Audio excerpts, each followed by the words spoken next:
Umvuyo Nqulana ubhale incwadi yakhe yokuqala nesihloko sayo esithi The Art of Being Present neqaqambisa ukubaluleka kwendlela yokuziphatha, ukuxabisa ixesha nokuzithanda. Kule ncwadi umvuyo udakanca imingeni esijongene nayo mihla le nebangelwa kukuzithatha kancinci izinto ezibalulekileyo nezidlala indima enkulu kuphuhliso lomntu. Kanti ke ngoku sihleli naye umvuyo apha estudio eza kusithungela injobe ebandla ngale ncwadi yakhe. Mvuyo, masikwamkele, ingaba yintoni ebangele uba ubhale le ncwadi ukhethe nesihloko esithi The Art of Being Present?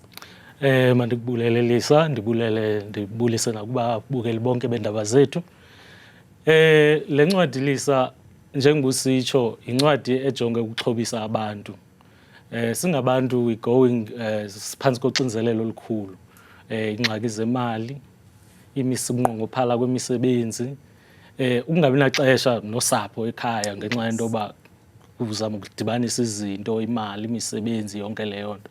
So le ncwadi ijonga wena into okokubana uzijonga njani impilo yakho, uzawukwazi into okokubana ukwazi ukunonophela usapho lwakho, ukwazi ukuzikhuthaza into obuvuke uye emsebenzini yonke imihla. So le ncwadi iyakuncedisa. Then i-title yayo, The Art of Being Present, le title kum sisisombululo kule ngxaki. Because kaloku kuyo yonke i-chaos eyenzekayo around wena, you put yourself first. So thina siyayilibala leyo nto. Yonke into ofuna ukuyenza ngexesha elinye, ufuna uvuka uye emsebenzini, awunaxesha le-enough nosapho. So le ncwadi ithi kuwe, just calm down, look at yourself, put yourself first. Kule ncwadi Mvuyo ukwaqaqambisa nokubaluleka kwexesha nendlela yokuziphatha, i-self discipline. Kutheni okubalulekile kuwe? Khasichazele banzi. Njengoba nisitsho Lisa, into yoba uxinzelelo esihamba phantsi kwalo lunzima kakhulu. So i-self discipline kum zezinye zezisombululo ozidingayo. So kule ncwadi I'm not just talking nge-self discipline. Ndithetha ngezinto ozidingayo, i-ingredients ozidingayo ezenza i-self discipline. Izinto ezifana nokuhoya ixesha lakho, ube nomonde xa usenza izinto, uhoye ii-emotions zakho, ungabi ngomntu nje uhlale uzawuba nomsindo nangento encinci. So le ncwadi iyakuxhobisa ngezi zinto, into yoba ujonge into yoba zintoni ezikususa kule nto ufuna ukuyenza, ezikulahlekisayo. So uyakwazi uziqokelela ngale ncwadi, kupha nje ii-lessons ezimnandi. Le ncwadi nendlela eyenziwe ngayo, incwadi nje encinci into yokubana ingakothusi xa uyifunda, because abantu xa uthetha ngediscipline, ingathi idiscipline yinto eyoyikekayo.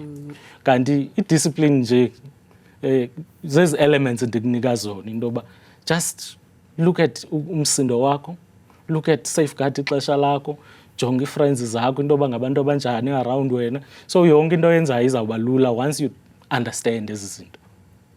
Uyathetha nangabazali bakho kule ncwadi, ingakumbi utata wakho ngendima abayidlalileyo kwindlela oyiyo ngoku noziphethe ngayo. Ingabe imfundiso zabazali zinayo indima eziyidlalayo ekuqingqeni ikamva eliqaqambileyo labantwana babo?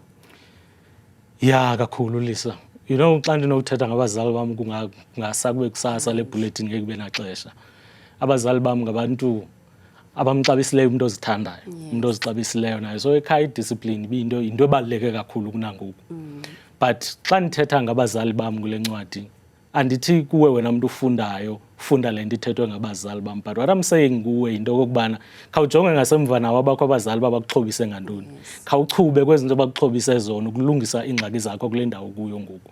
So le ncwadi abazali bam, mna ndikupha le yam i-experience yabazali. Nawe ndiyakwazi abakho abazali ubabeka phezulu. That means ungathatha kwizinto abakufundise zona. Le ncwadi iyakukhumbuza nje ezo zinto into yokubana sithi xa sikwezi ngxaki sikuzo eGoli silibale izinto esizifundisiweyo. Ngamanye amaxesha sithi hayi abazali bethu ngabantu basisukele ezilalini. Abazali bethu ngabantu basezilalini abazi kwenzekani edolophini. But abazali bakho bakufundisile into yoba umntana kufuneka abe sekhaya xesha liphi. Xa kusonakala izinto wenzani. It's the same discipline esebenzayo naxa uhleli wedwa apha edolophini, naxa ukhulisa abantu abakho abantwana. Mvuyo, siyabulela. Inkosi kakhulu ngexesha lakho. Inkosi kakhulu Lisa, ndiyabulela. Sibambe ngazo zibini ke kuMvuyo.